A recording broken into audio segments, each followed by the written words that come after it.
What's up, people? Welcome to a brand new edition of WrestleUpdate. I'm your host, Dylan Fox, as always, joined by my good friend and yours, Nella de Angelis.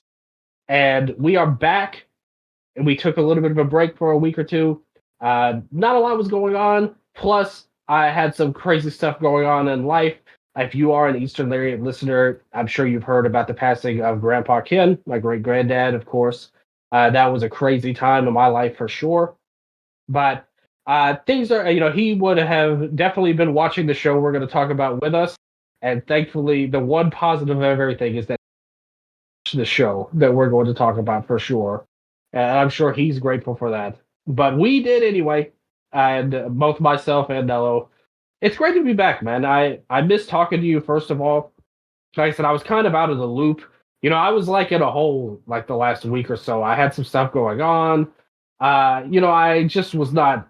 I was like in a hermit. I was in a full hermit mode, and I really needed to get back to my guy Nello. I needed to get back to WrestleUpdate. I needed to get back to watching wrestling. I needed to get back to following basketball with the Kevin Durant trade that rocked the world of basketball. You told me personally that I'm about to put you. Not really on blast because I actually completely agree with you. But you swore that you would never root for Dylan Brooks. No, man. We need big guys. Why didn't we get Amen Thompson? Why didn't we get Sengun? Why didn't we try to get guys? We have 5 fucking shooting guards. Yes. Yeah, that's true. You have 5 of the same style of players on the Suns right now. It's ridiculous. It reminds me of Do you remember how the old T-Wolves team was when they had 5 of the same point guards? They literally drafted Rubio and Johnny back to back, and they're the same kind of player. Yeah, I mean this was 20 years ago now, but they tried to build the team with Ricky Rubio, and they drafted 3 or 4 other point guards on the same team. I think even this was late stage Sebastian Telfair era of T-Wolves. Oh my God, Sebastian Telfair. That's a blast from the past, isn't it? To all my he was a prospect. Yeah, he was literally the top prospect when he came out. He was LeBron level, is how they kind of hyped him up as the number 1 high school prospect, and he came right out of high school. That they don't do that anymore, where you could just jump from high school to the NBA. Same as LeBron, and they were kind of comparing them. I remember way back then. But he never really lived up to that hype. But he was a serviceable player for years in the backcourt. But yeah, they tried to have 5 point guards, and that's what I feel like you guys are trying to do just with shooting guards. It's it's not enough to have Brad Beal. Why do you need all of these same type of players at the end of the day? Yeah, I mean, it's got to just be we're trading some of them to I can't imagine this is our team next season, or we are Bobo. So, do you think Booker stays, or is he just gonna demand is he just gonna want out on his own? No, I think Booker definitely stays because apparently he had input on the new coach search and a lot of the recent managerial and roster switches and stuff like that. So I think that he stays. And you weren't the only team that made a big trade, my friend. Desmond Bain out of Memphis now. That was a shocker, to be honest with you. And we really didn't get anyone for him. I mean, we got a lot of draft picks, and a lot of people are definitely hype about that. And we've already traded one of them. I mean, 4 first-rounders and KCP. Pretty much is what we got for Bane. My problem is that with Bane, Orlando's going to be good. They're going to be a contender in the East. Those draft picks aren't going to be worth that much, really. They're going to be late 20s type of picks, or at least in the 20s. So I feel like we could have. I mean, really, it settles things because we need to pay Triple J, Jaren Jackson Jr., and this moves a big contract off the books. That's kind of what this was about. KCP at this stage, I mean, God, that guy's been around a decade, and he's fine. We kind of had a similar move with Smart last year. Like we had a similar guy, a championship veteran, hard-nosed player. I get all that. But we just traded one of our best players for him. And on top of it, getting Cole Anthony muddies the backcourt. We already had Scottie Pippen Jr. We had Yuki Kawamura, the Japanese sensation. He probably will be gone now, unfortunately. I made a lot of new friends from Yuki Kawamura, let me tell you, Japanese basketball fans. And now it looks like he may go. So the team's kind of muddied. It's not that crazy because it means so much that, Jalen Wells stepped up. Everybody's going to get back healthy. And we did get Cedric Howard, who was a highly regarded prospect. But losing Bane hurts, man. You hate this side of basketball where you have a guy who's been around and you kind of got attached to him, and now they're just gone. Like I feel like this happens more in basketball than any other sport. Like in the NFL, you don't see big trades like this, but in the NBA, it's like your best player could go. Luka Doncic got traded last year. Yep. And you assume he's a lifer. Yeah, and like the fans revolted a part of that. He was in tears. He thought he was a lifer, but you just get the right. Mavs did not get the. I'm still so mad that the Mavs got the number one draft pick. Bullshit. That was completely rigged. Like nobody believes that was legit. That they got the number one pick. That was set up. Because that's such bullshit that they got the number one pick in this draft after trading Luka. I hated that. I think we all agree with that sentiment. But regardless of that, as weird as the basketball offseason is, and as unfortunate as it is that we saw the Thunder win after another star player got injured for their fourth straight NBA playoff series on their way to the title, we are here to talk about wrestling. And specifically, we're here to talk about WWE Night of Champions in Saudi Arabia. Yet another Saudi Arabian show. Yeah, I think even in the best of times, these shows always have a super weird vibe to them. I think in this particular time, it really had a weird vibe. I mean, there was a lot of reports that who knows? It's close by to the zone of Israel and Iran, and shout out to all the innocent people there getting caught up in this crazy ass war stuff. Hopefully everybody's safe and okay for sure. But there was reports coming out that somehow this could get involved, and there was. I mean, the main storyline of the show going in was basically calling somebody who claimed he would never go here again, or at all, really, and making him into a hypocrite who also happens to be your top babyface on the show. So what was kind of your feeling going into this Night of Champions, this really strange show for so many reasons? So there was a lot of criticism around how much they neutered CM Punk over these past 3 weeks. Like, why would you do all this? Because the whole thing basically seems like from the match being made to where, you'll have to go to Saudi Arabia, up until Punk is apologizing to the Kingdom of Saudi Arabia while he's there in town. It just almost felt like parody at times. Like watching someone sell out so hard in real life. It was so awesome, I thought. It was like, I loved it because I'm a Punk hater, and I think that he's just been made to look like a complete fool from the moment this feud started to the second that he was in the ring trying to lift himself up after the main event. I just thought that it was all so yeah, you got over with the crowd, but at what cost? Like the local crowd, right? And then Triple H talking afterwards at the press conference about how he watched a man grow over the past 3 weeks. And I'm like, he just sold out. That's, what do you mean he grew? And if that's growth to you and this company, then that says a lot. Yeah. I think any person who's been listening over the last year or so of this show knows that Pepsi Phil is not either of our favorite person, never mind wrestler. I think it was so interesting how they did it with the build up with all of that, because that really was the main storyline of the show. They literally built this thing around him. At first, remember when Cena came out and made this challenge, he said that he would, like, in the storyline, was trying to prove that CM Punk is a hypocrite. And he did. And yes, and he was very successful in that, yes.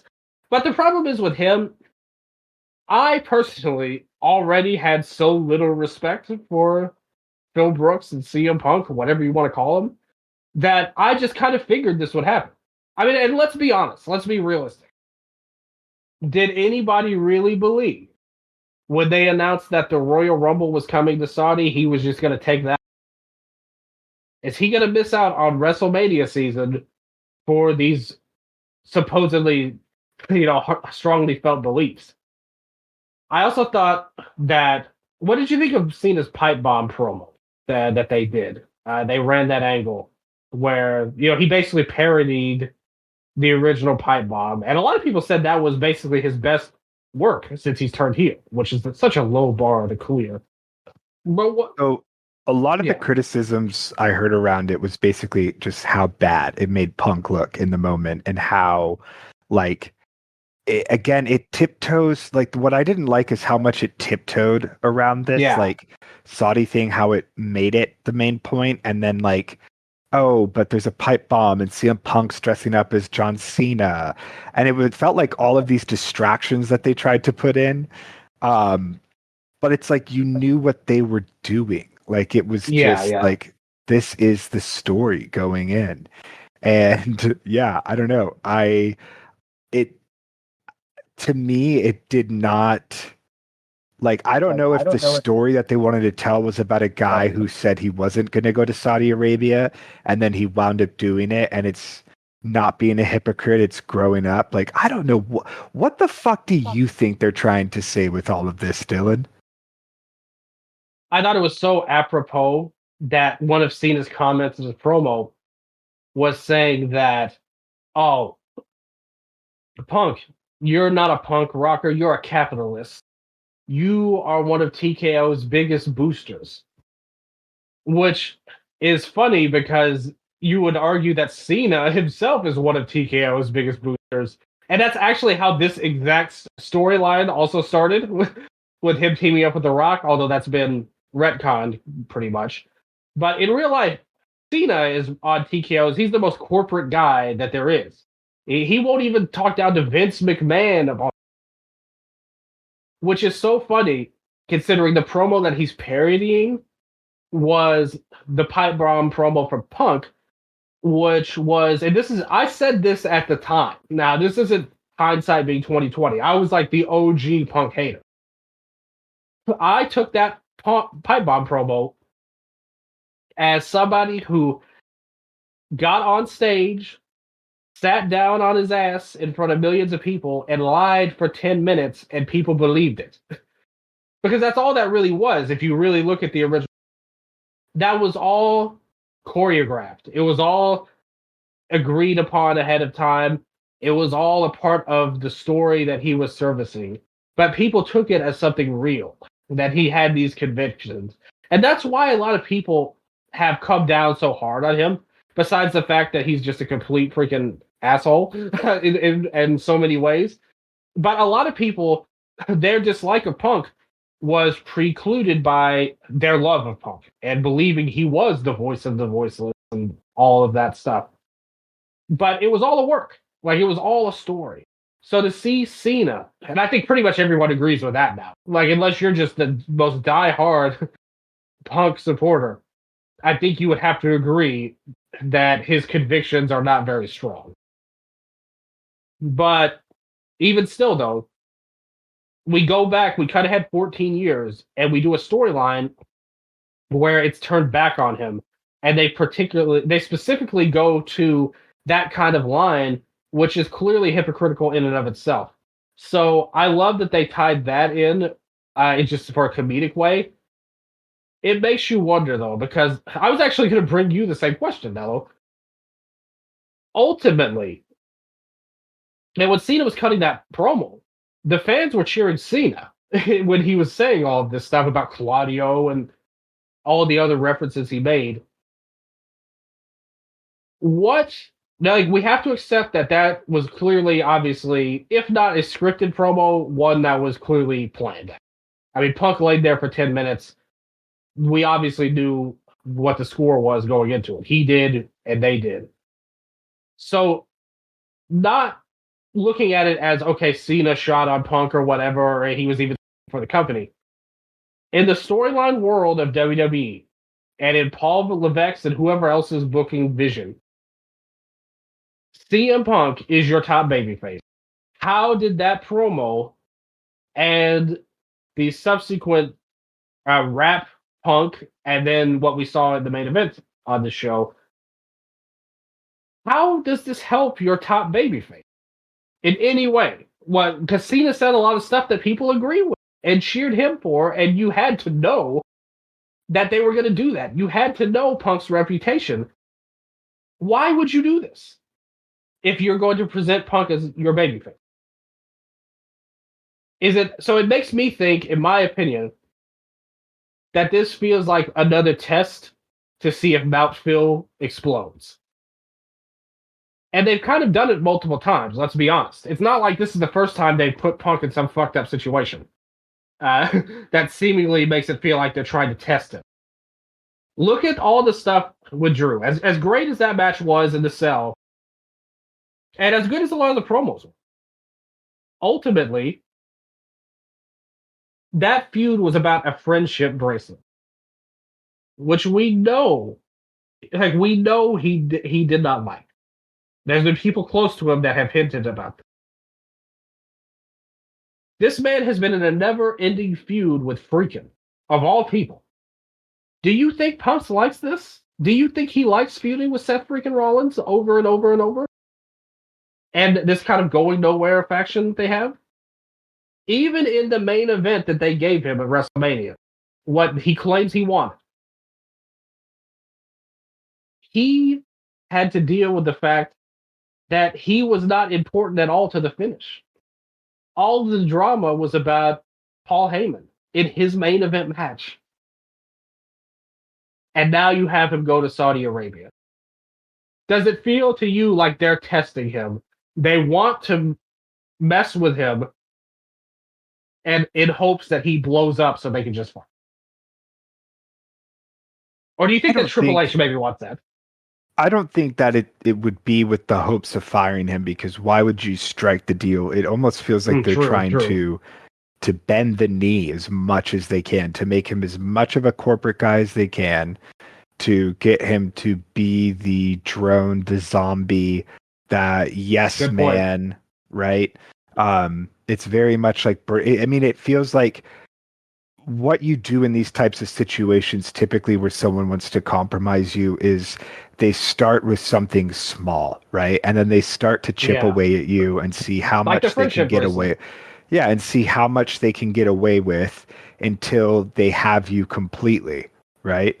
And to me, that's more so what it seems like WWE is doing. It's basically being like, we own you, dude. And I don't think Punk has an issue with that, or at least it doesn't feel like it. And they also are in superpower right now. If he, like, let's say he did go off and punch Triple H in the face or whatever. He did something, we had a brawl out in WWE.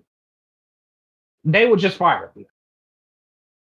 Where would he go after that? I don't know if he would go anywhere, honestly. Exactly. He has nowhere to go. AEW, that door is not open to him unless Hangman Page and the Bucks get, or at least Hangman Page. Every company, probably sans an AEW, would make a play for him, right? But here's the thing, is that will Punk's ego allow him to work for an Impact or a MLW or a smaller promotion like that, right? I mean, we've known him They that can't he's afford his probably budget. a money guy, Yeah, right? Is exactly. definitely Yeah. what it seems like he is. But yeah, I don't know. It's So he would just have nowhere interesting. to go, and that's why he can't afford to screw this up. Yep. With AEW, he was given so much power by Tony Khan. They gave him his own show at one point, if you remember. Collision was Punk's vehicle. This is a reminder for everyone that Dylan was banned from Collision. That's right, much like Christopher Daniels. Yep. Me and Daniels, Punk just couldn't take it. But yeah, so he got his own show. People were banned. Uh, he was running his own angles. People that didn't want to work with him were kept away from him. We talked about it at length. Any respectable person would have just fired Punk right away for going off at the press conference and also starting and instigating a fight with people. And then he did it again because he felt like he could. He is not stupid. I will say Punk that. I will give Punk that he is not a stupid person. He is not going to rock the boat too much because he knows that he can't afford to blow it. And I think that's why he's okay with what's going on right now, even as they continue to push him. And like you said, you made a great point. They started out small with him because they gave him a hero's welcome when he first started. And he cut that, very disheartening "I'm back" promo. Then they kind of gave him a little bit where he had the promo battles with Seth, the promo battle with Drew, the promo battle with Cody, leading into the Rumble. And then he got hurt. That's when we started to see the cracks, kind of form. They put him on commentary at WrestleMania, not main event, not even a match. Then they did a feud to write a friendship bracelet, which he and a lot of people thought was dumb. And now we're moving on to the stakes that we've talked about to this point, which is by far the one that's gotten him the biggest backlash among, because even after AEW, he had a strong contingent of his fans that still followed him. A lot of people blamed AEW for what happened. And now we're seeing actual backlash towards him with this Arabia thing. There was the thing that happened this week with him not taking a picture with the kid that came out. Then the next day, in that completely corporate PR stunt, he took the picture with the kid he shafted one day before. He's gotten a lot of bad publicity. And I just don't know what point it serves on a meta level for the company to kind of drag down your top babyface's gimmick to this extent, to where, like you said, he's closer to a sellout than any kind of Punk type of guy at this point. And I think a lot of people feel that way. It's not just us. I think a lot of people feel that way about it. So how are they going to... And it's going to be really hard to turn the tide on that, too.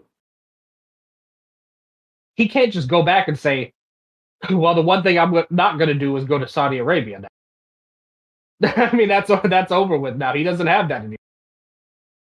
If you're a Punk defender, what are you hanging on to at this point, with him on a personal level or on a work level? If you look at this match here, but yeah, it was just really strange build, and you just have to wonder. And I guess maybe he's just so checked out, he's just fine collecting a paycheck and letting it be what it is, I guess. Nevertheless, another issue with this show that I think we need to talk about before we get into it. What was the title of this show? I actually was going to text you once the U.S. Championship match started, and I was going to say, oh, wow, look, a champion. yeah, exactly. The Night of Champions, this show is supposedly called, with 2 title matches out of 6 matches. Huh? And how did both title matches end? With interference and fuckery. Yeah, they were both completely bullshit title matches as well. So that's another problem with this. It just goes to show, they don't even care that much about their own appeasing of Saudi Arabia. They're just putting these shows together, and they're not even caring about anything about it, pretty much. They could have easily just called this King of the Ring. They did that last year. Like King and Queen of the Ring, I guess. They could have just done that. Why do they have to call it Night of Champions? It doesn't make any fucking sense, people. So right away, we have to acknowledge that fact. That this show was not any kind of Night of Champions. It did come to us from the Kingdom Arena in Riyadh, Saudi Arabia. The theme song to the show was Ganeni by Eliana. Kind of a banger, to be honest with you. I heard it like 55 times on this show, keep in mind. But it was a banger, in my opinion. They start off with that, and they pretty much go right into the King of the Ring finals. Cody Rhodes versus Randy Orton. Now, right away, you tell me these names, and I'm pretty not interested in the match going in there. But something that really got to me about this match, because I watched the show with Mamaw, my grandma.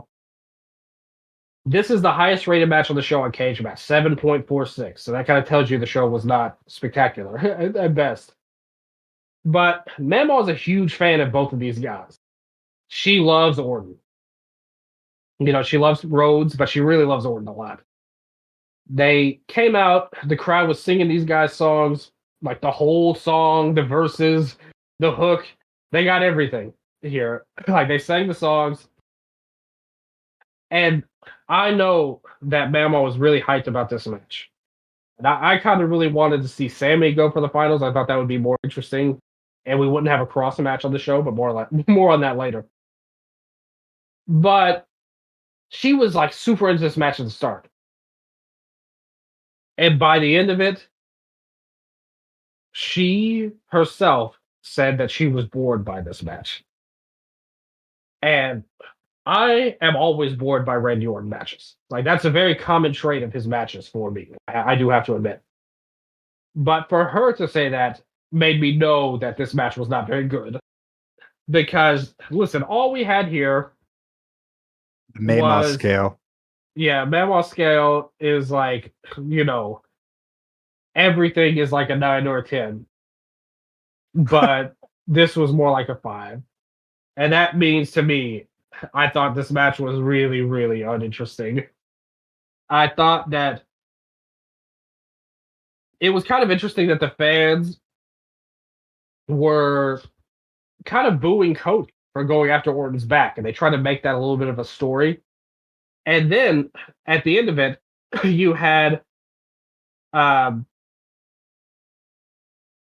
look for the punt, but he had a change of heart, like one of those NXT Johnny Gargano, why am I so violent moment. And he could not punt kick Cody for the win, which is the exact same storyline they did with Kevin Owens last year in the chair on Cody's leg. But nevertheless, he couldn't pull the trigger. Suddenly he had an RKO, and Cody kicked out anyway. He kicked out like 2 or 3 RKOs. He tried to pull the turnbuckle pad off, even though we just saw him not kick him, but he will now grab the chair and go for the turnbuckle. But in the end, Cody pushed him into it. The dastardly tricks come back to bite Orton. Crossroads gets the win. 19 minutes, 48 seconds, 7.45 rating. I thought this match was not only flawed, but more importantly, just really uninteresting to me. I didn't get a lot out of this at all. This would be like a 2-star match, 4 out of 10, in my opinion. I'm going to go 3-star general here. Okay. I think that a big part of this was the entrances, the whole feeling of it. The crowd made a huge difference, I think, in all of the matches here.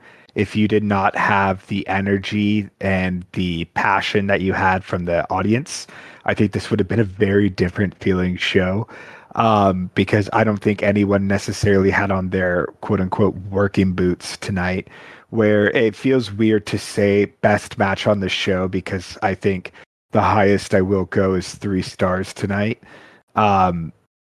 Which is very funny when we consider something like one of our last shows we talked about, which was Double or Nothing, which was an all-timer show. And I don't even know if anything on that show would go as low as 3 stars. So again, different products we're talking about here, but this did the job, I thought. Do I think Cody's an interesting winner? No, I think it's so painfully boring. And if he winds up taking the title off John Cena, I truly feel like this entire reign was for nothing. Well, I definitely agree with that. And I mean, there was some troubling signs in the main event that makes me think that day could be coming. But I think the most important point about Double or Nothing, because yes, that was an all great show for sure. But I do have to really say I appreciate the return of the legendary Trombeck on the Double or Nothing review. That questioned the size of your arse, Mello. Oh, my fat ass. Yeah. Do you That have was a comment? hilarious. It was very funny. Both are true. Yes, it was very, very funny. Let's like on there. But I'm going to defend Nello. I think your arse is like 100% swelt, and I put 100% of the blame on the seats of the Phoenix Arena. Thank In you. my opinion, on that end. So I will say that, but we do appreciate Trump returning, and we want to see more of your comment. So thank you very much.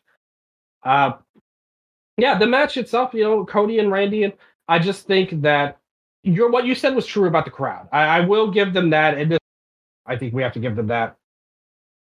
And I think it's always true of all of their international shows, so to speak, right?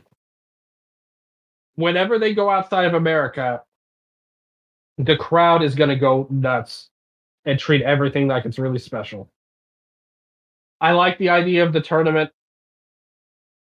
I think both tournaments accomplished something, and it did set up. Yeah. What do you think if we were to compare the finals of the men's Owen Hart with the finals of the men's King of the Ring? Well, And I'm not talking was purely like, and I'm talking in terms of presentation yeah, and importance, not match quality. yeah. Obviously, in match quality, I don't think you can compare them.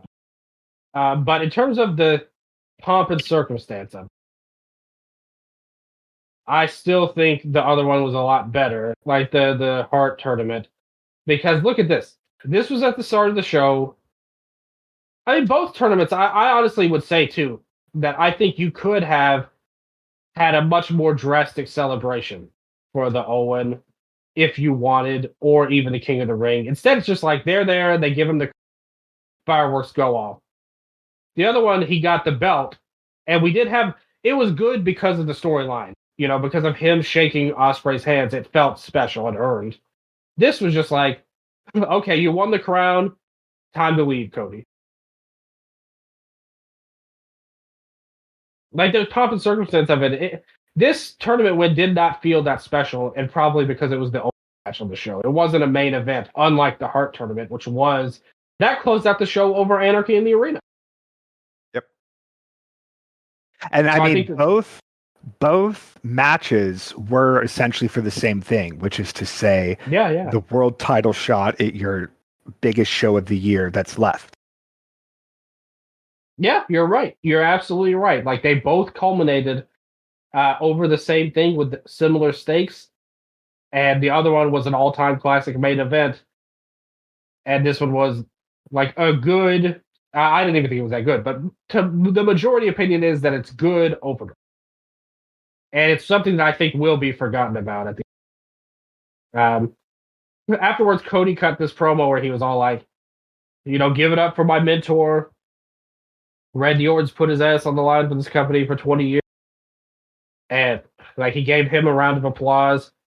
Orton looked frustrated, holding his back, but just sauntered off. And he said he's coming for the title at SummerSlam, and he will get the ball back. So, he's been on the bench for too long, I would say. Like, they've let Cena run ISO, and he needs to pass the ball, is what Cody said here. But yeah, he's getting the ball back. We'll see Does if Cody winning the title ultimately do anything for Cody? No. That's it, because beating Cena doesn't feel as big as beating Roman, or I like totally agree with that. and I feel like someone else could really benefit from beating Cena. Like that's the guy who beat John Cena. Cody Rhodes does not need that. Yeah, I totally agree with that. Hopefully, it's just a way to get your biggest possible main event in SummerSlam. Uh, you know, this was to appease Cardi B. Okay, that's what I think. I think Cardi B is a huge Cody fan, and they had to put him in the main event for her. Do you think that's possible? What's possible? Sorry, you broke up for a second. Oh, I was saying that this is all to appease Cardi B. I think that she's a huge Oh Cody my fan, God. and they had to put him in the main event to satisfy her. If she seconds Cody and she fights Travis Scott, then I'm more into it. Do you think they could do like a remix rap version of Kingdom, like Snoop Dogg did in AEW, but this time with Cardi B? Oh my God. If we're only lucky enough. I'm hoping. I mean, we just saw the release on 2K. They had, all the celebrities there. They had Tyrese Halliburton in I there, saw that, which is crazy. And then Jalen Jalen Brunson. Brunson, right? Yeah, yeah. Yeah. So Shaq's in there too. What a weird DLC to put in. Yeah. With Abyss, right? Yeah, Abyss is there too. Yeah, that's right. Shaq and Abyss is the last one. Why? Why Abyss? He was never even in WWE. I mean, he is as a producer. Do you think we should get an Abyss return run to face Cena? um, Imagine if Joseph Park took the title off of him. That's the kind of, Yes. you know, world altering change that I'm looking for here. No, but it's like no matter what it's for, it's one of those classic WWE things where to me, the reason we're going back to Cody and Cena is because they haven't built up anyone else in the interim since Mania, which is a failure on their part. Absolutely agree with that. It's not dissimilar from what's happening in New Japan, right? Where they haven't been able to make any new stars, and that's why you see them go back to Zack randomly and stuff like that. Um, but yeah, it's not a main event that's got me hyped. Let's just say, especially after the first match, which I thought was awful. Um, but I guess we'll see how it goes. What else they have cooking?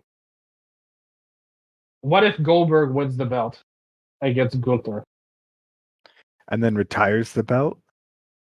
Or not Both. retires, but he would retire with the belt, right? Because is this marketed as his last match or just a world title match? They said it was a world title match. They didn't say his last match, the Saturday night's main event match. So maybe that could be SummerSlam. Oh my But God. both titles get retired because Cena takes his home, and then Goldberg takes his home. No more world champions. That's it. This is the dangerous time. My goodness. It's a freaking weird time, is what it is. Why are they doing these crazy moves over and over? I mean, we saw it with, hey, look what happened with R-Truth. They Dude, they fired brought his him back ass. and did nothing with him. Exactly. The fans demanded he come back, and it was so overwhelming that they had to change it. And Triple H said, "Well, enjoy the show." It's What? all part of the game.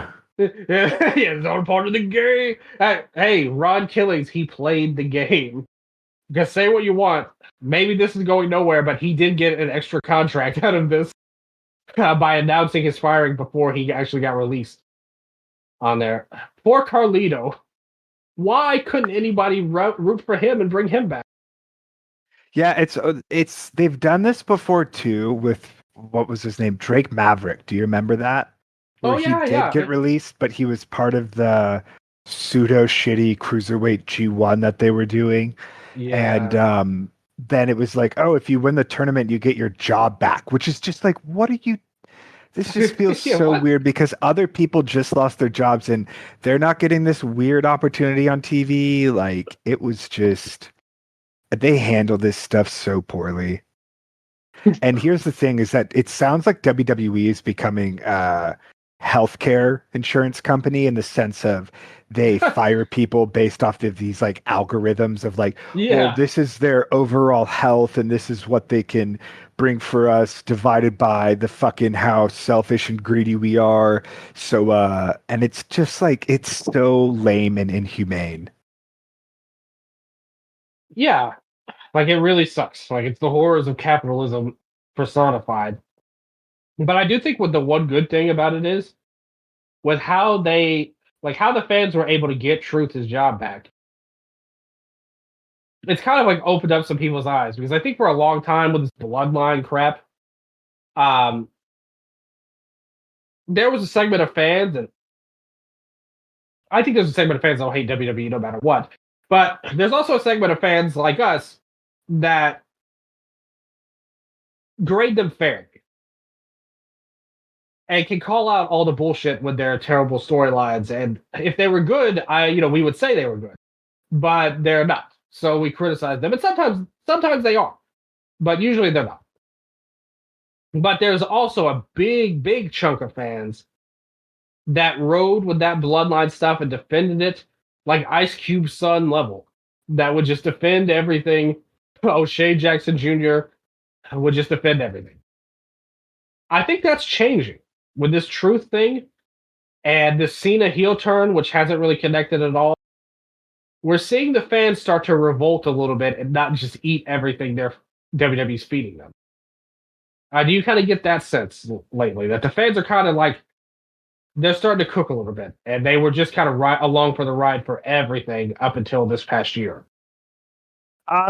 Regarding R-Truth, yes, but the live reactions for Cena just tells me otherwise. Like they They still haven't booed. seem so behind. Exactly. Like they have not live at least revolted against any Cena segments Yeah, or anything like that, right? But I don't keep up with the ratings necessarily, so I don't know how much it's translated into views for SmackDown or Raw, they're or on minutes Netflix too. So watched, I should say. yeah, Um, exactly. Yeah, who knows? yeah, who knows the minutes watched? Ooh, fucking God. A Um, billion minutes watched per week. I mean, I don't think it was. Who knows? but with R-Truth, I think it shows that I don't know if it's one of those things where they care so much as they simply identified something that they didn't want to deal with. And here's the thing, they can Yeah, re-sign R-Truth and never use him and then not have to deal with it. Like, it's crazy but the fans because were hijacking the shows. Like before that, with chanting our truth. That exactly whole like Money in that the Bank, yeah. that's what they didn't want to deal with, right? And Exactly. and then they bring him back. They put him in a nothing match with Cena that, and then Truth essentially rolls out of the ring, is brought back to the back. No more involvement in any major angles, as far as I know. And I could see him just getting kind of benched now, like because they clearly did not have creative plans for him after they let him go. So why would they create all of these new ones now, sans the Cena stuff, just to tie that up and give him the platform people wanted? And now we'll see if there's any follow up in terms of, okay, we want him to be used, right? Like, what did Yeah. fans actually want when they say we want Truth? For him to just get his job back and to get paid, or for him to be featured prominently on television in an important role? Because I don't think both of those things will happen. They are keeping the Cena thing kind of alive. They did a segment where he basically begged not to Nick Aldis that he gets his hands on Cena. But not only did that not happen, it ended with him getting knocked out by Alistair. So that's what they see in Black too. That's his role to feud with R-Truth, which is a little funny. You have to admit. Uh, so yeah, I guess we'll do a mid card feud with Black, and it'll probably be back down to where he was for another year. But it will help. When this contract comes up and they release him again, pretty much. this whole thing will make him feel bigger when he leaves. We'll see what happens with all of that. We move on to the street fight. Raquel Rodriguez versus Rhea Ripley. Both of them interfered in each other's Queen of the Ring matches in the past couple of weeks. As well as the fact that Raquel's partner, Liv Morgan, recently had a freak shoulder injury. And she'll be out for months now. So that leaves the women's tag titles, the all-important tag titles in flux. She came out just holding both belts. And I gotta say, Nello, this has a 7.11 rating. I think the inmates pretty much got it right. I actually like this match, believe it or not. There was still bullshit with Roxy Perez, but I thought they had a hard-hitting match. We saw a powerbomb on the floor through like the top of the announce table, like the flimsy top, which is probably more tied from the top turnbuckle table. Yeah, great finish where they set up the table, shades of Shane McMahon and Kurt Angle with the board over the ropes. You had Roxy Perez run in to interfere. We saw some big chops and strikes from Raquel to Ripley. Ripley just whipped the shit out of Raquel with this belt that she had on. She pulled her belt off and whipped her all over the place. It looked great. It sounded great. It probably didn't feel great, but it looked really good. I like the spot they did where she tied Ripley up in the ropes and used it to kendo stick her, and how Ripley got out of it by literally kicking her way out. She just stood up. Like it was like Riho standing up for a pin where she just like stands up. That's kind of how Ripley did it, getting out of the ropes. It was really cool. So there's really cool stuff there. It didn't overstay its welcome at just 14 minutes and 4 seconds. I thought it was a good powerhouse, hardcore type of match. I thought it was good. I definitely give this a recommendation. I agree with the fans. I give it like 7 out of 10, 3.5 stars. Okay, I take it back. This was the best match on the show. Yeah, this is my match. I forgot about it. Yeah. Kind of forgot about it going into this show. Really good power spots, like you said. I think you said it all very well. I liked the build-up to this match, like someone who doesn't watch weekly television.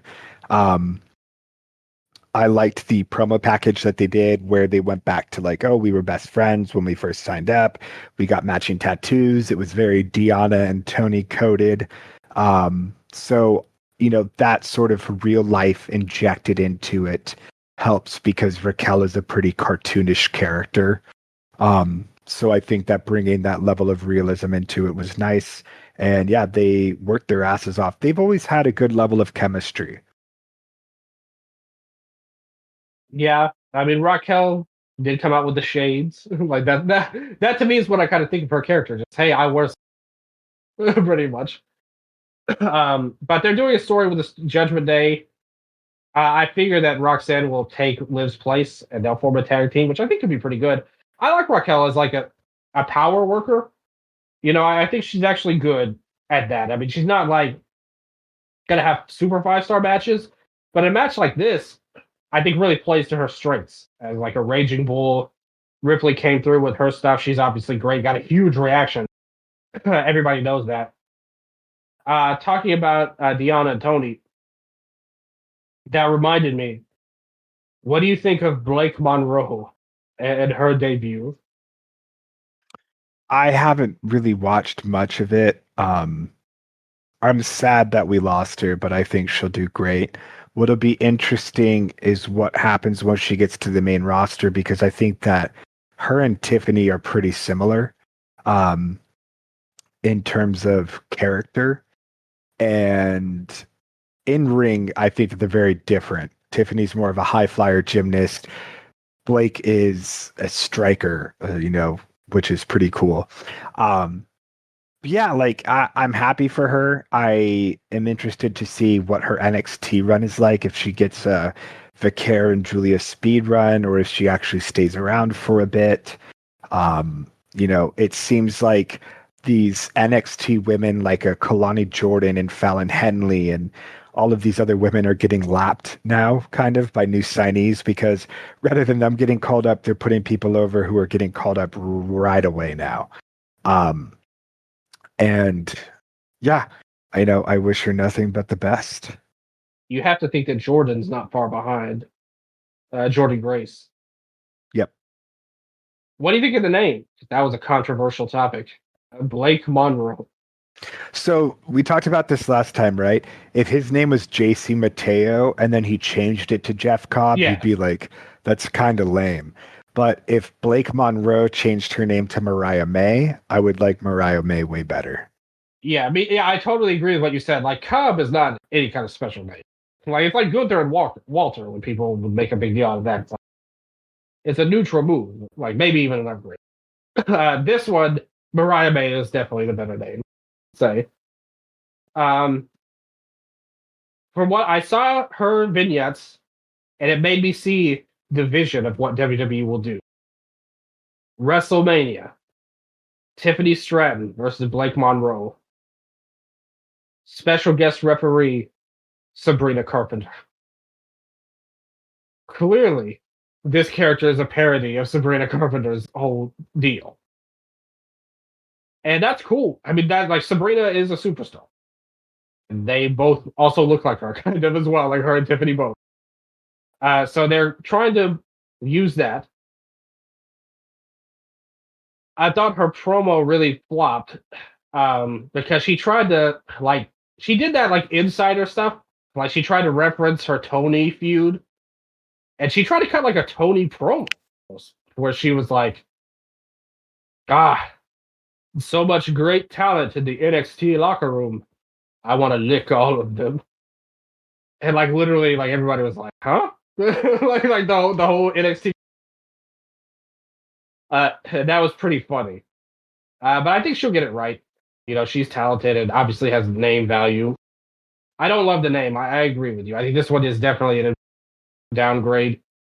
Um, but I look forward to her. What about Inamura getting the title shot? Him versus Obafemi coming up on July 12th on NXT. Sorry, I was muted. Yeah, Oh, pretty weird. Like, okay, I'm very, very happy for Inamura. I love him. But didn't he leave NXT and then he just came back? that's pretty much what happened. Well, everybody was saying, What does Noah have against this guy in using him? like clearly we could say without question NXT has booked him better than Noah ever did. Uh, Yeah. but it's just so weird because this is actually a huge spot. They're trusting him to combat All In. Like the NXT show is going to be on the same day as All. I mean, that's fucking. That match sounds awesome. Like I'm going to watch that match, like one way or the other, because Inamura versus Obafemi sounds dope as hell. But it's just kind of random. Is all I'm saying. Like you said, it looked like he was about to leave and go, and they said, "Nah, we're going to give you a main event push instead." And hey, I'm for that shit. Like I said, I'm totally on board with Inamura getting an NXT title run if they were to do that. But I think it's more likely Femi wins, of course. But still, like they put him in a major spot, which I think is way above what anybody would have expected. Well deserved. He's a great worker. Remember how dope the crowd were for him and Briggs' tag team? When we saw Oh, that yeah. tag title match they had, they were all in on Inamura. Inamura rules. Great decision. Chef Do you think Michaels. that maybe they're just like, we want to bring him back and have him be the one to dethrone Ozawa, and we're just not ready to end Ozawa's reign? Maybe. Yeah, Part that's of me possible. wants to imagine that, but again, like I don't see Noah ever meaningfully investing in Inamura. He's had like the youngest young lion tenureship I can ever imagine, and he's gone through like multiple gimmicks. Yeah, it's been like 10 years. He's got 2 singles wins over non rookies and Noah. Uh, so yeah, it's going to be tough. But hey, good luck to him. Who knows? I mean, it feels like he's catching on with the NXT. And I really think that match is going to impress a lot of people that maybe never saw him in Noah. And even then, I think he still impressed people with the tag team. But I think they'll be really impressed with him versus Femi. So good stuff. Blake Monroe on NXT. Don't love the name. I like the Sabrina Carpenter gimmick though. I think that's like everybody can get into kind of. Uh, we'll see if her promos stick over, but yeah, that first promo kind of bothered overall. I think the fans aren't into this like AEW stuff that much. We've seen it with Punk. How many times has he tried to reference something that just didn't fly? But Raquel and Ripley, good match. We'll see where they go going forward. But we'll talk more about that in a little bit, about the women's division. Instead, first, we had Karrion Kross. If you listen to a lot of Twitter fans, Karrion Kross is God's gift to pro wrestling and the most underrated player in all of the world. This was his chance to shine against Sami Zayn, somebody I have immense respect for as one of the best workers. What did you think? Did Kross deliver? By the way, this has been built up for basically all year. But this is like a 6-month build to this, with Kross solely hanging around backstage. Every episode of Raw, he'd come up to Sami Zayn and be like, "Hey, Sami, like you're a chump. You'll never be world champion like this. You need to become a bad guy. That way you can win the title." And Sami's like, "I'm not going to be a bad guy. What the fuck?" And then Kross would be like, "You're lying, Sami. You're a bad guy." And they even showed the hype video where Sami punched him in the face with that right hand, which looked awesome. Backstage. He dropped his ass with that right hand backstage. And then Kross laughed about it. And Scarlett was laughing, and she was like, "We got him." And he got him here in losing to Sami Zayn here after the Helluva kick. What did you think? Did Kross prove his worth? This was a match that was, for as long as it was built up, was thrown on at the last second. I imagine because the Intercontinental title match was removed and they wanted another match to pad out the show. This felt like that. This, again, to me, is someone who is not invested in the weekly. I expect like a match to at least captivate me, like is a new viewer in that sense. And it did not. I thought, Kross is a basic guy, suplexes and rear naked chokes, and that's pretty much his whole repertoire. And, when he was Killer Kross and his matches were 3 minutes, they were exciting squashes with really ferocious Saito suplexes and whatnot. And it just seems like he is not evolved as an in-ring performer since he's debuted with the WWE years ago. And yeah, it's by no means was this a bad match, but I'd go like 4 or 5 probably on this. Like it just was kind of a nothing match.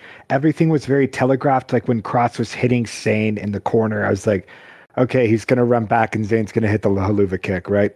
Boom. And it feels like Zayn took a lot and then Kross was put down relatively easy. So I don't think that they tried to elevate him in any meaningful way, really, either with this. Like, I'm sure Triple H thought he did a badass job and gave him a leather jacket right when he got to Gorilla. But yeah, this just did not feel important, and the match quality reflected that. Yeah.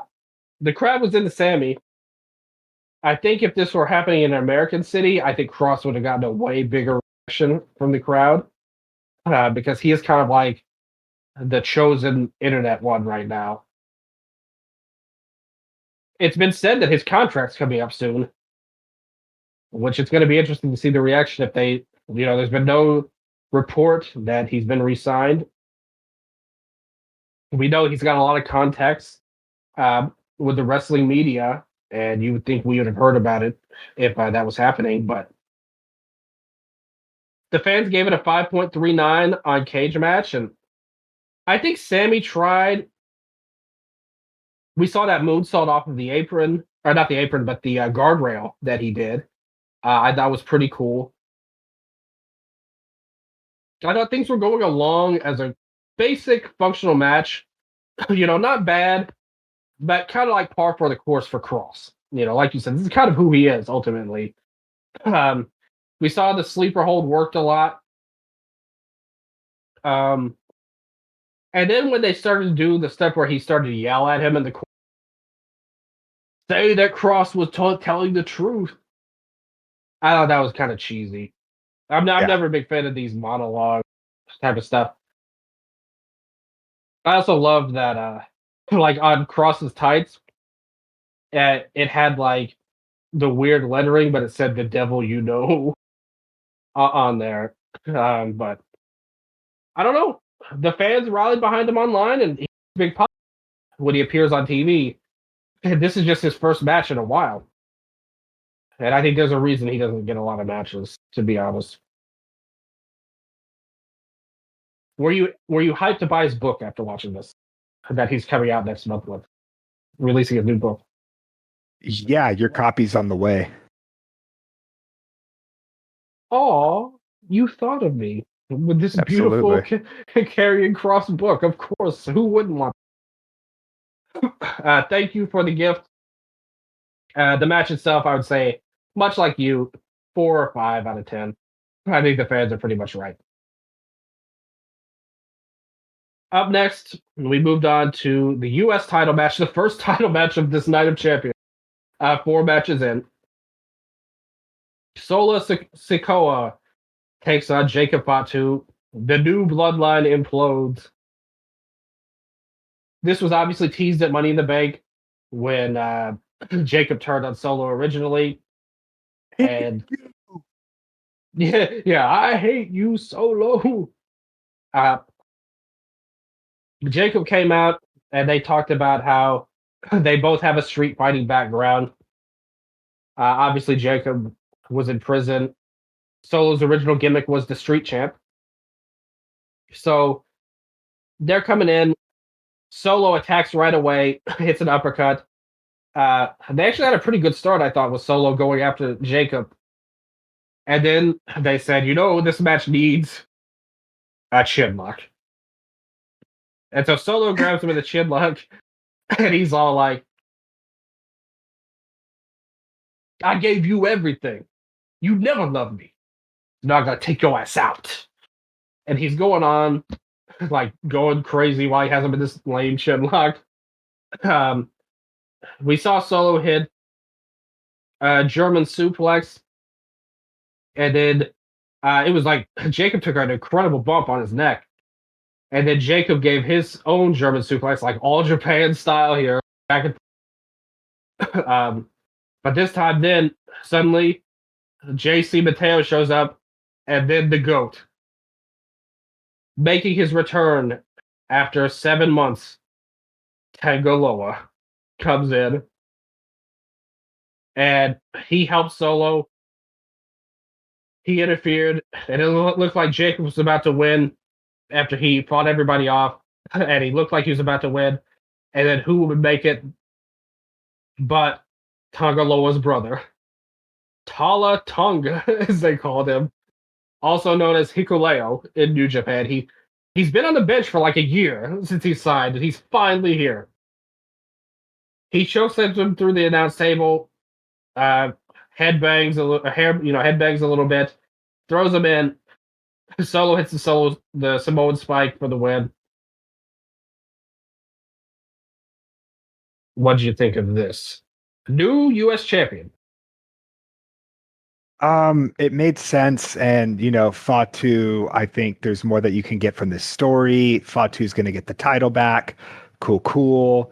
But I don't see Solo as this project to invest in anymore, as this faction leader. Like, anytime his character stuff is good, like he's got some good facials and whatnot, but a lot of the time, once the match starts, I'm just like, okay, now I remember like why you're kind of where you are.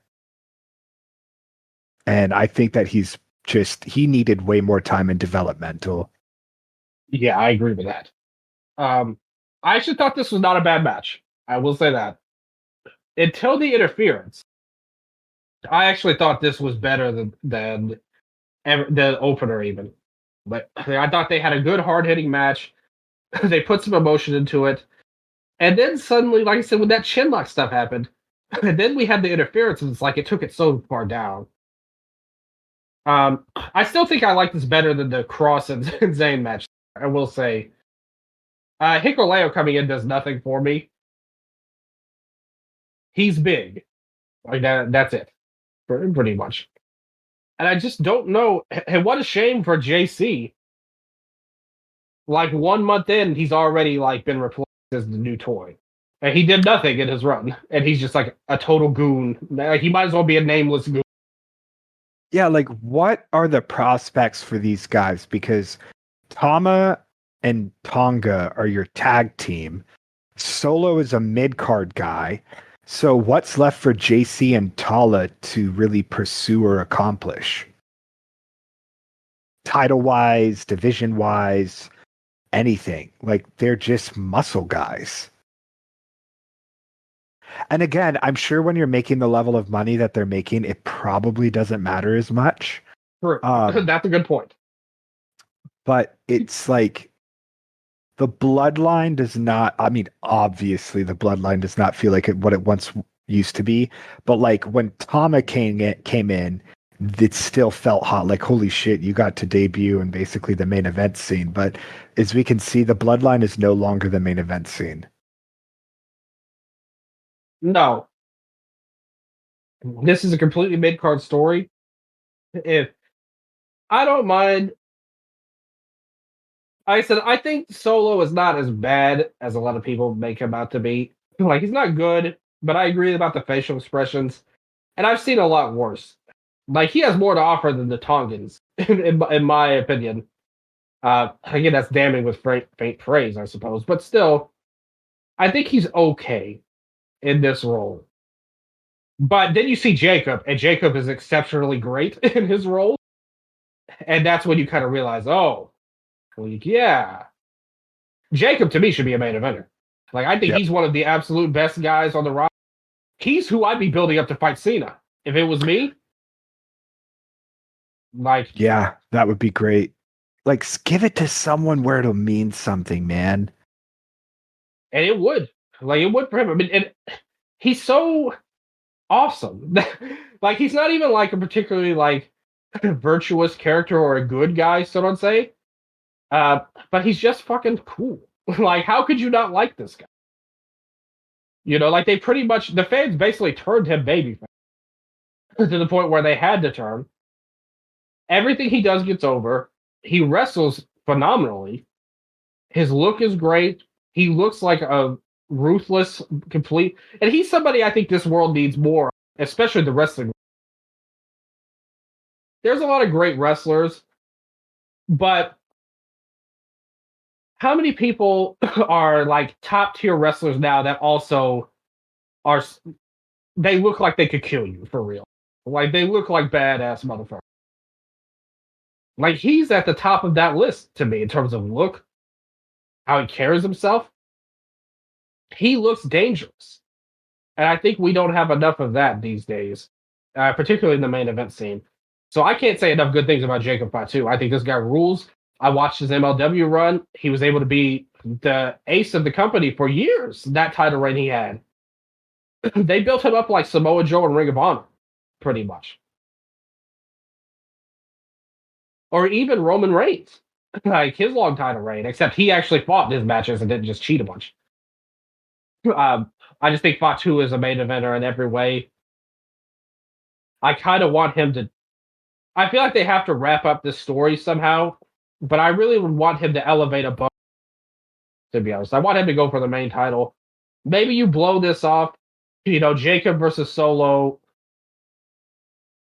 in, Bloodline rules or whatever, some bullshit like that, and let Jacob get his win. Solo can keep the title until you find a babyface. And let Jacob go for a bigger. If you're not going to have him fight Cena, have him fight a top star of some sort. But that's just me, as I said. I didn't hate this match, but I would agree with the fans between about a 5 out of 10 to me, like 2.5, 2 3/4. Then we move on to the Queen of the Ring final, Asuka versus Jade Cargill. Now, Asuka's return to me was such a fumble in so many ways. So here's how they brought her back, okay? When they introduced this Queen of the Ring tournament, they showed the brackets on Raw. And like there were 4 fatal 4-way matches, blah, blah, blah. And in the corner on the graphic, literally in one of them at the bottom right, Asuka was just there after she's missed 13 months of action. Then she just came back 1 week later and advanced to the tournament. There was no build up. There was one hype video they played that they showed her picture randomly in the bracket. They played a hype video to show that she's coming back next week. And then she just wrestled like normal and won. What the fuck? Like, she should have had a huge. She should have either had a huge build up or it should have been just a complete surprise. She was the mystery woman. Somebody got attacked and they needed a replacement, and then she showed up. Like, complete surprise, or they hyped her up for a month and say, Asuka's back. Look at all she's had to fight through, leg injury, this terrible that she went through, the surgery she went through. Or you could kind of more heelish way of going about it, where she's going to kill people. She wants revenge for the time she missed, and there's going to be hell to pay. Anything you could want to do. But there was no hype, no build-up. She was just in the tournament to give Jade a credible person to lose to, or beat in the final, I guess. It makes no sense. By the way, Asuka's new look is really great. Like, she's somebody that looks like a star. The crowd is going crazy for her. Even on the promo on SmackDown where she was dancing around, like, the crowd was going nuts. They gave her her old music back.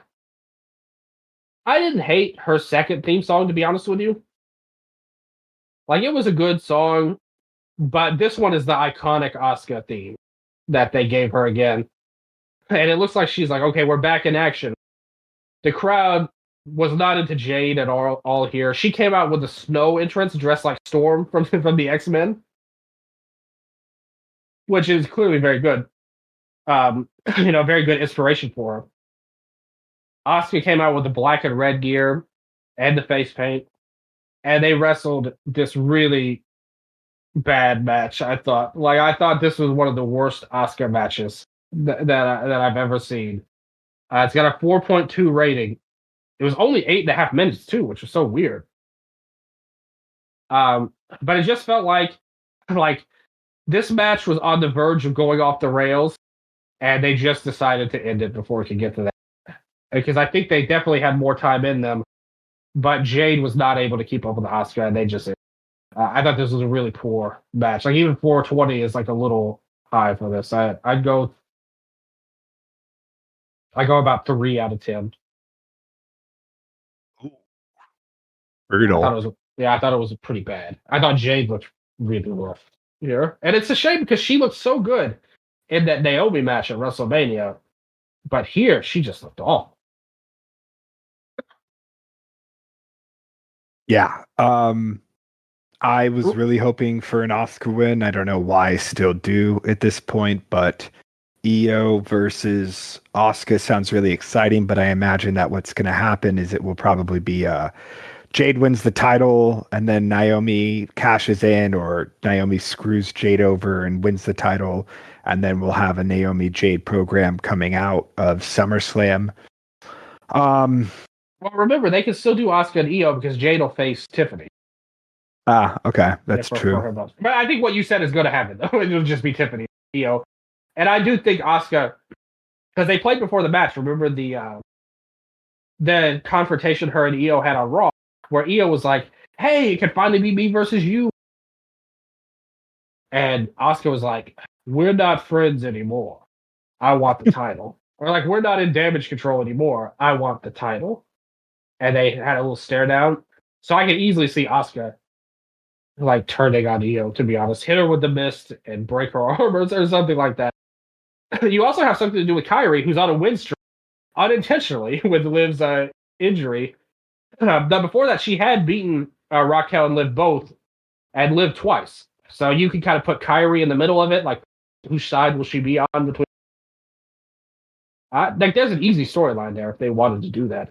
I think it's going to be hard to get people to boo. Like, she's too Asuka-y. Like, she's too charismatic and fun and good. I feel like for a heel run at this point. But if anybody could, it would be Io that they would cheer over her. So you could do that. I hope they do that. I mean, what's the other option? On Raw, Ripley versus Io? Which we already saw.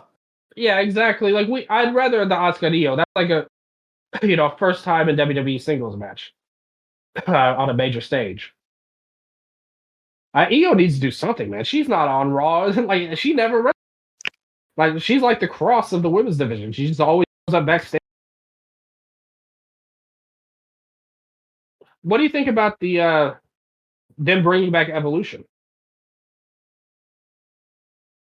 Cool. Yeah, it's been 8 Again, years like, since the first one. yeah, with this company, it's like I never assume it's through good intentions. Like there's No, some no. this isn't a celebration about woman, it's a advantageous income scheme or some shit. Yes, I think you're accurate. I mean, isn't that true of most companies, though? Like, not just in wrestling, Oh just yeah. in history. So you should never think of it in good intentions, but I do think uh, the report has been that they had to rip up the plans for it. Liv got injured. The original match they were setting up was Liv versus Nikki Bella. Um, I guess they could try to find someone to fight Nikki, like him to replace Liv. I don't know who it would be. Maybe Roxy.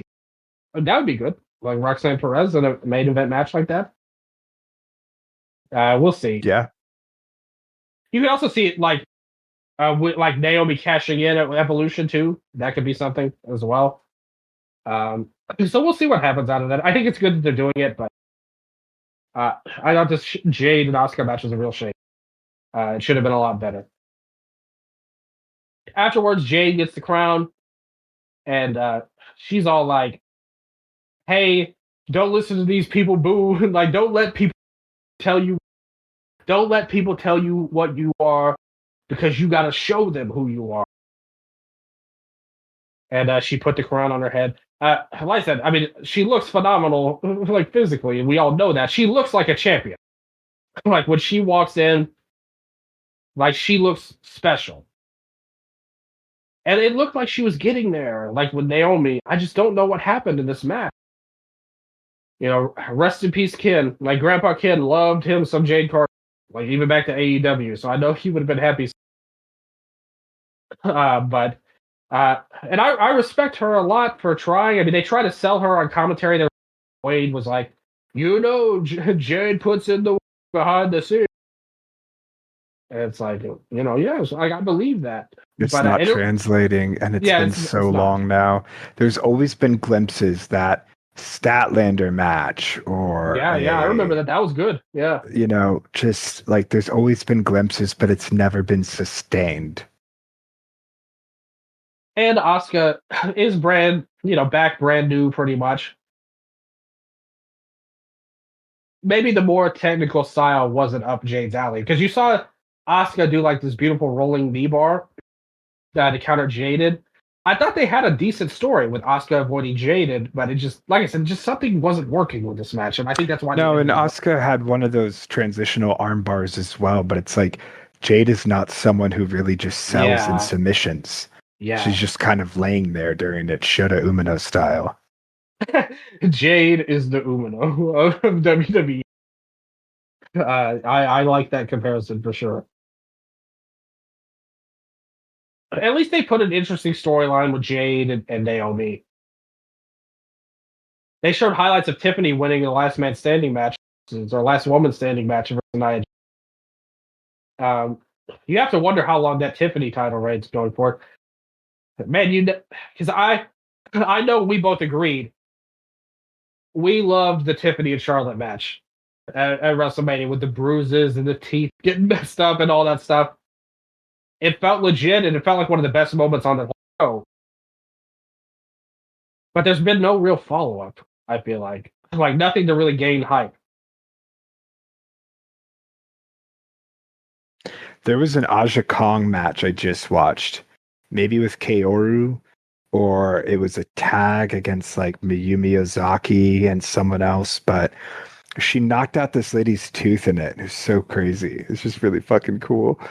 Do you know what match I'm talking about? Yeah.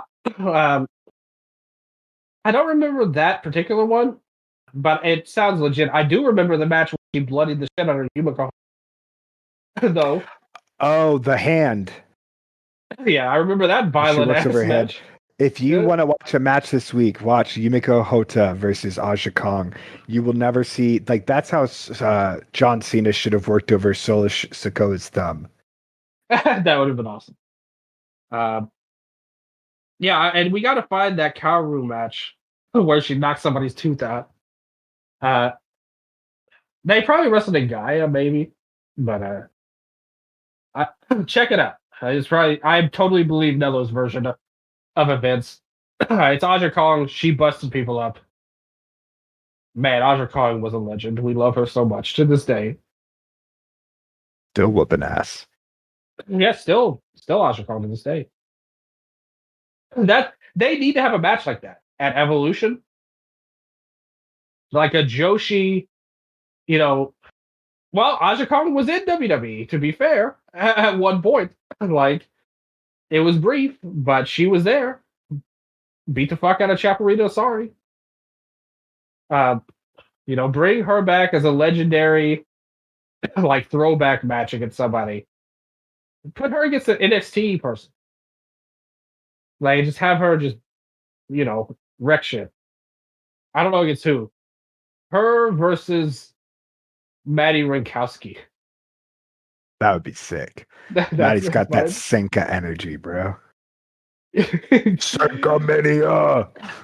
Yeah, Senka is unquestionably one of the best workers on the face of already, and we love her with all of our heart. They showed highlights of Triple Mania Regia, and they showed Los Garzas winning the AAA tag belt. Yeah, I mean they deserve it. Those guys are awesome workers. Like they deserve way better than what they get on SmackDown usually. So I'm glad that they got some belts. Dude, and now SmackDown's going back to 2 hours. SmackDown's picking up business. SmackDown Tag Division. Oh yeah, all those because that's really been the main thing I hear about SmackDown. Oh, it's the Machine Guns versus the Garzas. They had this amazing match that everyone loved. Like it's always the tag division on SmackDown that anyone talks about. That's probably going to be one of the things that gets cut. Yep. And especially Los Garzas, I wouldn't feel too confident in my future about if I were them. But they are awesome and they deserve it. How do you think they've handled the AAA stuff so far? I mean, you had the NXT AAA show. You have Mr. Iguana kind of pop up in the crowd on these shows and have hype videos, and they show title changes and stuff.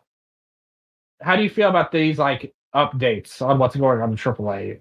I wanted to know what happened with the most recent world title match, but they didn't have anything on it. We don't talk about the individual that's in those matches. Okay. It's just so funny and weird, dude. Like how they pick and choose and whatever. Why don't they just get rid of him? Like if you don't want to show him on Raw or whatever on their pay-per-view, like you could put somebody else in these events. You don't have to put him in the main events. Like, not only say it's a moral quandary. Like, because the Mexican fans don't care about all of his many crimes and terrible things he's for the most part. But just from a logical and business standpoint, like, wouldn't you want like the main championship to be in a spotlight position and be able to show all that stuff? Like, why would you have somebody that you feel like you can't show, and who you cannot show in real life without that serious backlash? Like, why go there? Like, why not just like you've already bought the company? Why not just make these changes? I don't understand. But yeah, Vikingo got a very rough reaction in that match too. The crowd turned on him, unfortunately. But at least the Garzas had a good match and got the titles. That's something. I like the idea of showing updates. I think that's something that made AEW special for a while. Was that it felt like the world of wrestling was AEW's world instead of just the WWE universe and nothing else mattered. I wish that they would kind of give weekly updates on stuff going on around, like their list of promotions they work with or own in AAA. Another hype video for 2 Night SummerSlam came up. Cardi B is going to be there. Do you think we get like a? What do you think she's going to do at SummerSlam? Dude, set up the sexy red match. Probably. That's what we're building to, right? Sexy Red has only been on NXT though, to my knowledge. So is she ready for the main roster? I think. I don't know. I didn't consider that. Yeah. What's your favorite Cardi B song? I don't know if I necessarily have one. Okay. What about you? Do you have one? Red Bars. Red Bars? I'll check it out. Not WAP. not that one. Which would be hilarious if that was that she performed that with Megan Thee Stallion SmackDown intro theme. You could have Meg there, her and Cardi B together performing it. That would be very funny. Anyway, we move on to the main event. Undisputed WWE title. John Cena defends against CM Punk, the hypocrite himself. So, I will say this. I thought this was better than most of the Cena matches this year so far. Yeah. And I mean, this is like the lowest, because I've hated his, like, I'm lower on his run than most people, and most people. I thought that Cody match was like one of the worst made in WrestleMania history, if not the worst. I said that on the show. I thought his Orton match was dreadfully boring. And now this. I thought there was some juice to this. Again, I've never been a fan of CM Punk's ever. Although I will say I respect their chemistry. I love their Raw match for 2013. I thought that was their best match, even among the Money in the Bank. And even in the Elimination Chamber, I remember you and me talking. That segment at the end, before Seth interfered, they showed they still had something there. Where it looked like, hey, this could be something special and good. I think we got a taste of that here in this match. But we even saw like not the wheels come off, but more so Cena just kind of ran out of gas. Like we saw him try to repeat the 5-knuckle shuffle. They reset the spots, drag things out. And it was obvious to me, I don't know if you felt this way, that some crazy stuff was about to happen. I thought Truth was going to run out, personally, or something like that. But instead, you got the ref bump, and I was waiting for something to happen. And instead, it was the Seth Riders coming out. Seth Rollins, Bronson Reed, and Braun Breaker. I remember like us mentioning those two as names we wanted his faction. We wanted Reed to be one of even though it doesn't make a lot of sense storyline wise, who cares? They came in, did a slow walk down to the ring. Punk was sitting there like, all right, let's do this. My mortal enemy is now trying to interfere in this fight. Seth did his fist pose. Reed and Braun ran into the ring. They fought off. The numbers game took out Punk. And then Seth was like, I'm about to cash in. And he did the long pose with his hand, called a referee. I don't know why he has the power to call a referee instead of out on his own. But nevertheless, Charles Robinson ran to the ring. And right as he was about to slide in, Cena came running in and gave him a shoulder tackle to knock him out. He confronted Seth and was like, what the hell are you doing? And Seth was like, I'm trying to fuck over Punk. And Cena's like, no, I'm the champion. Screw you. So then Punk came in and they did a big brawl and they looked to set up the tsunami on Punk. And then suddenly Penta comes out. Well, he struts out. He does a strut in the middle of the save. It would have been funny if it would have been like I remember in Sabu versus Janela when Sandman came out, and he did this long entrance, and they just continued to beat down Sabu as he was making his way to the. It would have been funny if Penta did his strut, and then they just did the tsunami anyway. While he was strutting down to the ring and just destroyed Punk there. But instead, Braun runs after him. They fight, and things go crazy. The crowd's chanting OTC, so they wanted Roman Reigns to come down. Instead, it's Sami Zayn that makes the same. He gets a good pop. And it all leads to Punk and Cena having a stare down. Punk offers him his hand in respect. Cena shakes his hand and they hug. And then they immediately cut to Cena with the heel Cena face. I thought this was so just super cheesy and dumb. Like it worked when The Rock was there and he signaled it. But for him to just do it here, I thought sucked. But anyway, he tried to go for the low blow again, just like with Cody. Punk outsmarted him. He caught it. Looked for the GTS, but instead Seth nailed him with the briefcase. Cena immediately threw Seth over the top rope. He pins Punk. The ref immediately slides in. 1, 2, 3. I thought the match, again, it was trending towards being something. I wouldn't say it definitely wasn't great, but it was above average and way better than what we've seen from Cena. And all of the interferences really took me out of it. I don't even think they were particularly clever or fun. I think the main point we're supposed to take away from all, besides the fact that Seth and Punk will be feuding again, because Seth was pissed, he had the briefcase, he hasn't cashed in, blah, blah. The thing they emphasized was maybe Cena showing cracks in his heel character. He started to show signs of heart. Because when he did the 5-knuckle shuffle, he was like, will Cena give the fans what they want finally? And then he did it. And they kind of teased him turning face again, but it wasn't time for that yet. So they're kind of laying the seeds for a baby turn for Cena, it felt like for me. Like we're already getting there. What did you think of the match? It was never going to be at the level of their Raw 1000 or Money in the Bank matches. So what I went in hoping for was a better than recent John Cena match and some nostalgia.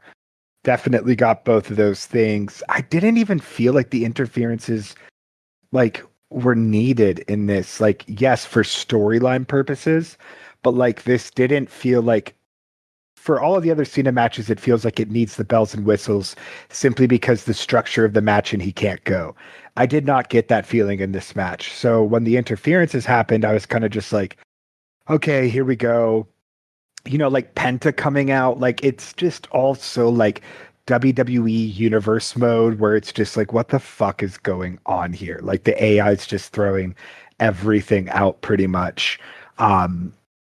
So I didn't really care for the back half of the match, and I thought the ending was pretty weak. You know, again, like to finish off CM Punk with that. And something that they built up a lot at the beginning of the match was like the fact that they're 6-6 all time. This is the 15th match, 6-6 with 1 no contest and 1 draw.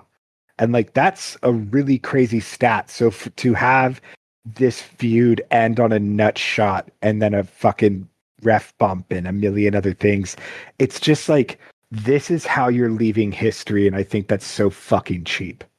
There are certain things that you just shouldn't touch, that you should just allow to exist and be a memorable thing, and instead you had to insert yourself all over it. So I thought this was better than recent Cena stuff, but a huge letdown in the hope for a final chapter in the Punk and Cena saga.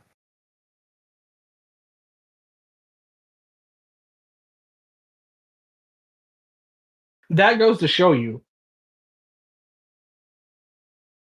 despite everything that's happened and all that Punk has lost to you and any like most of the fans, this feud still carries nostalgia and still carries weight with a lot of people. And that shows you how much of a fail it was. I didn't even think of it like that. Like, I recognize that they're a legendary rivalry, but I never had the affinity for Punk or even Cena that much. But I with more Cena I did than Punk. But like the rivalry was never something that I considered one of my favorites. But to a lot of people, this is their rivalry. Like this is their Rock and Austin, Hogan and Andre type of stuff for WWE fans. Tanahashi and Okada, like if you're a New Japan fan. Um, this rivalry really does mean something. And they kind of flushed this history down the drain and let it go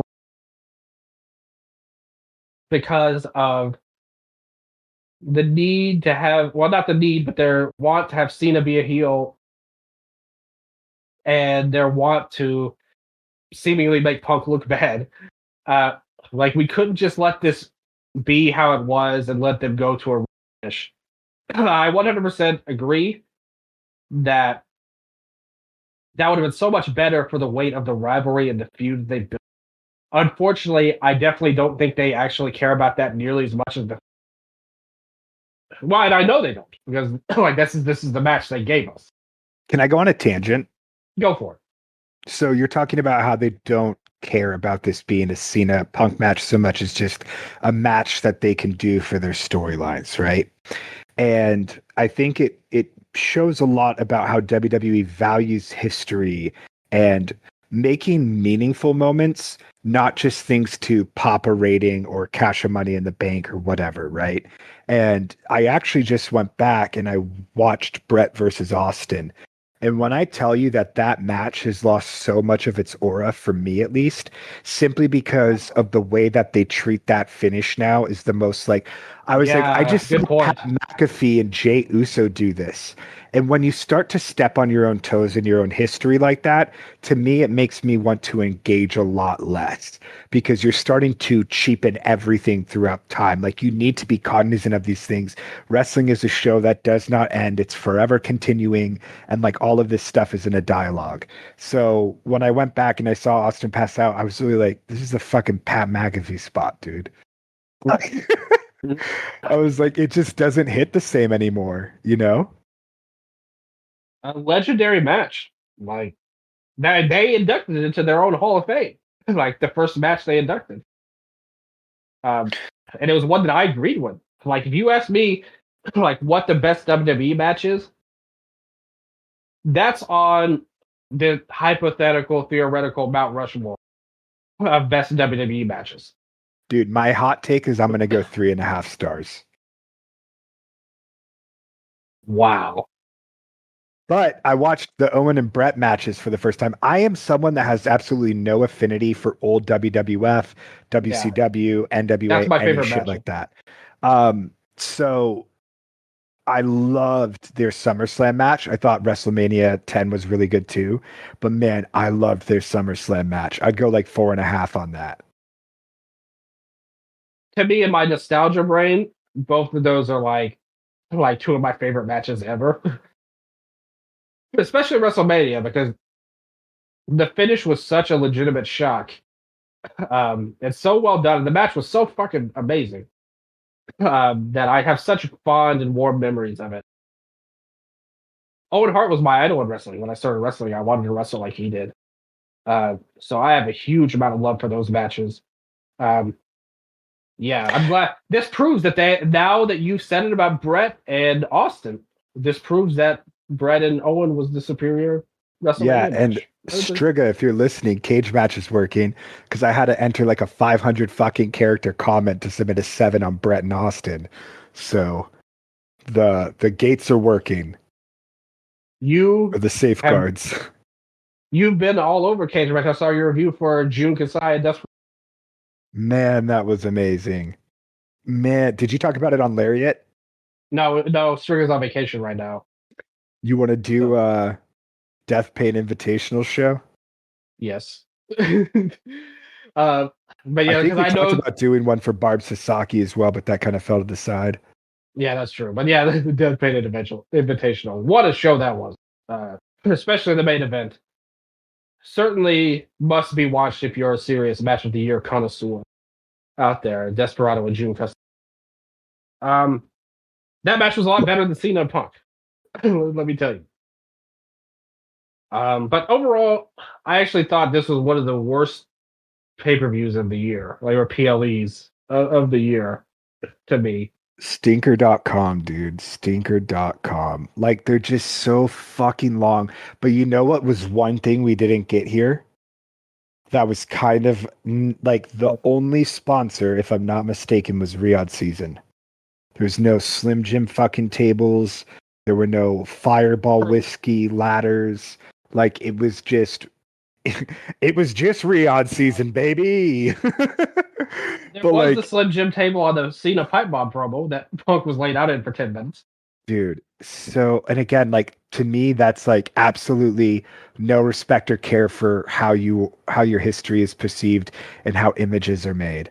Because when you start to purchase like elements of the image like that, it's just like, fuck off. I've been watching Succession and I just feel like a good old Logan Roy, fuck off. Okay, before we wrap this up, let's do overall rating for Night of Champions, and then did you watch? Or what's your overall rating For Night of Champions, I think that this show again, I think it was like my least PLE of the year. It's got a 5.4 rating on Cage Match. I like the Ripley and Raquel match, and that's about it. And I thought there was flashes of good things in the U.S. title match opener and the main event. I thought the Jade and Oscar match was very disappointing. I'll give it about a 4 out of 10. Maybe even a 3. Like I thought this was not a good show. I'd go 3 or 4. Yeah, same. Yeah. What was the other thing you wanted to talk about? I'm more interested in the post. You're like, let's go. Did you watch UFC last night? No. Okay. I was gonna say, let's chat UFC, but alas, I'm sorry. it's okay. Not there. It was, notable things coming out. Pantoja continues his dominance as featherweight champion, or not featherweight, flyweight. Fuck, I forgot flyweight. Featherweight is Volkanovski. Sorry, as you can see, I am the perfect residential MMA guru to be delivering this review. But he dominated Kai Kara France, like just absolutely dog walked this fucking guy. I always feel so bad. It looked like, Kai Kara France invested all of his aura into the haka instead of actually fighting. And then Ilya Topuria finishes his trilogy of knocking out your favorite fighters in a row. Volk, Holloway, and now Charles Oliveira finished round 1 knockout. Just absolutely unbelievable. This guy has to have nuclear weapons for hands. I refuse to believe anything else because his knockout power is fucking crazy. Peyton Talbot learned how to grapple, thankfully, after his last loss, which was very disappointing because it looked like he literally didn't know how to grapple. So huge growth between these fights, and I think that was awesome on his part. Beneil Dariush goes over Manny Moiciano, and one of those fights where neither guy's really going to move towards title contention, but just inch a little bit closer, hopefully get a more interesting fight down the line. I don't think either of them is going to be in title contention anytime soon. And God, what was the third fight, man? Brandon Royval versus Joshua Van. How could I forget this? Dylan, if you need to watch one fight from the show, go out of your way. Watch Brandon Royval versus Joshua Van. This is a flyweight number 1 contenders fight for the winner of Pantoja and Kai Kara France. And this was a fucking just like let them bleed. Just fucking bleed type match. Okay, I like this. I like this. They did not mix any martial arts. They just threw. And Joshua Van wins by unanimous decision, 29-28, 29-28, 30-27. I thought 30-27 was pretty harsh. I had it 29-28 on my cards, but man, like Royval, if it wasn't for this last second knockdown in round 3, I think it could have gone either way, but that really sealed the deal for Van. But this is a serious, serious fight of the year contender. definitely check it out. That's my UFC 317 review. So yeah, thanks for listening, everyone. Thank you for that MMA update. Of course. How you feel about the landscape of things right now in wrestling? I mean, we got All In coming up in about 2 weeks. Yeah, let's chat. I always, if we're able to, I always like to do at least one show a week on Sundays is nice. Yeah. Because it's just nice to chat. Maybe we could Yeah. do Backyard Wrestling next week, the GCW show.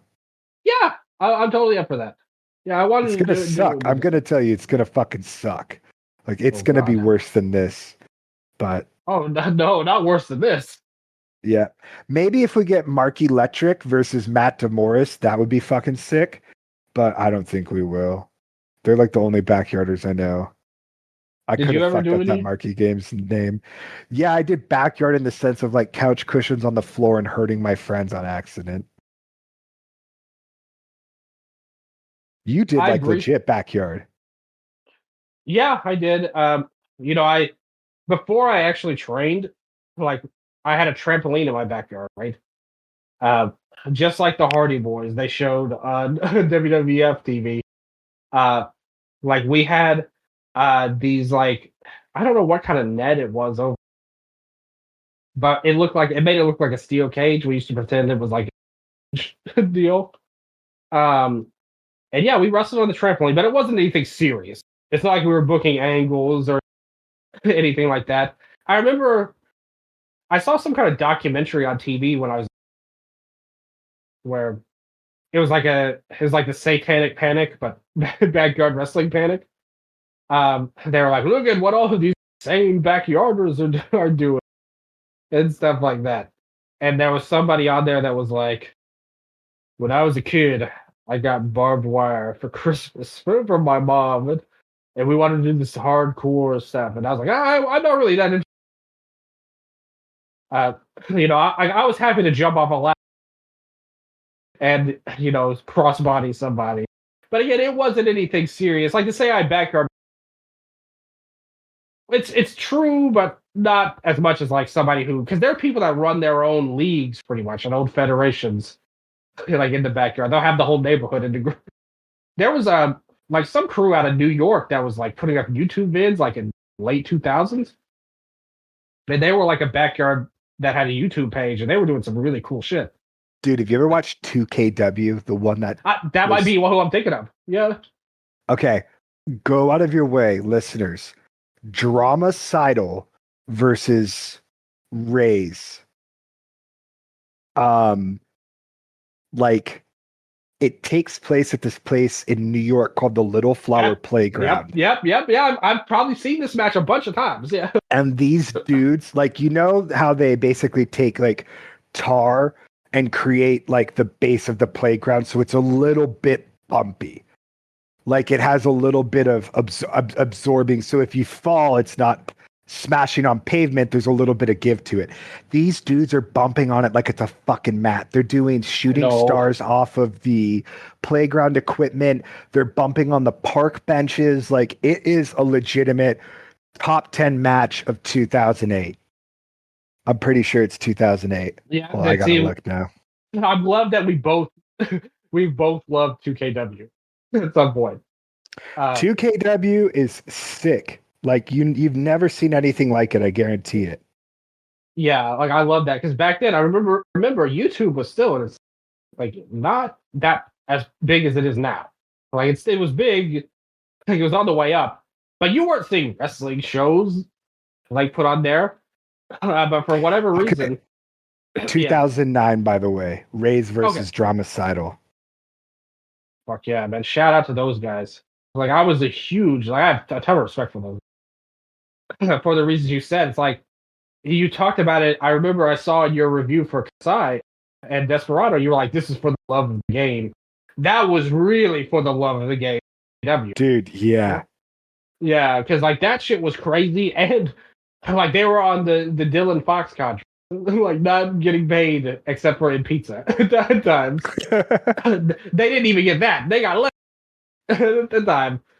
So like they really fucking love this stuff, and that was such a cool time of the indies, and I really like. I mean, I don't mind. I always like these GCW shows doing them with, but that era, like the late 2000s era, was such a pure time, like on the indies. Like there was so much heart, even in the quote unquote major companies, Ring of Honor, the PWG and stuff.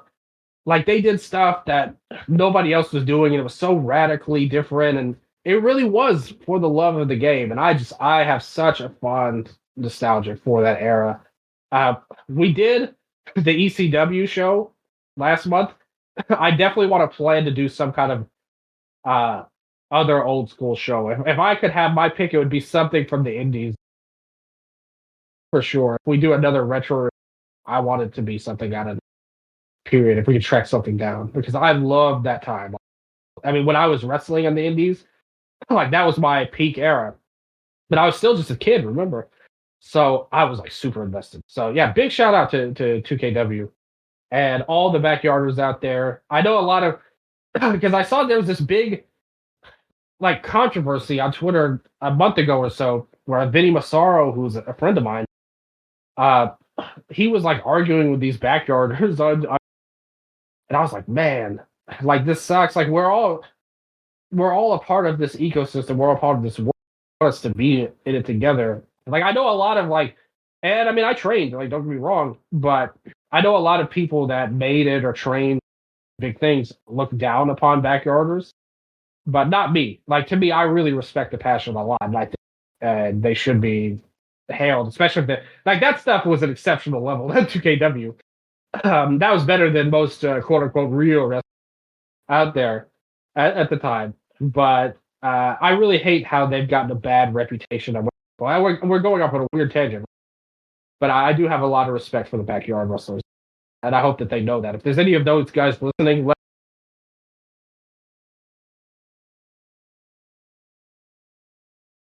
but Dylan, we you will. cut out big at the end there. Sorry. Oh, I was just gonna say, if I just think it's a shame that the trained wrestlers look down upon the backyard wrestlers because I have a lot of love for them, and I think everybody should respect them a lot. And if anybody is listening and they're a backyard wrestler, then let me know because I have a lot, and I hope that you're keeping the spirit and the love of like wrestling for real. Like that's how I feel about it, anyway. But nevertheless, we will be back again. We'll be talking about GCW next week, I suppose. It should be fun. I look forward to it, as crazy as it may be. And from then on, we've got All In. We'll see what we can do about the NXT shows. We'll try and formulate our plan in the next couple of weeks stuff, but I will do something for it one way or the other. We will try to get everything. It might just take a little bit that week. But regardless, this has been the Night of Champions with 2 title matches in Saudi Arabia. It's fun being back. I'm really glad we did the show, and hopefully everybody out there is doing good. But Nello, it's time for you to speak to the people. What is on your heart? How do you want to close this thing out? Go watch 2KW. Enjoy yourself. Let your freak fly. It's so cool. It's so cool. I can't overstate enough how cool it is. It's really fun. So thank you for listening. It's always a pleasure. Thank you. Cosign. Shout out to KW. Shout out to everybody listening. And as always, I love you. And until next time, this has been your Wrestle Update.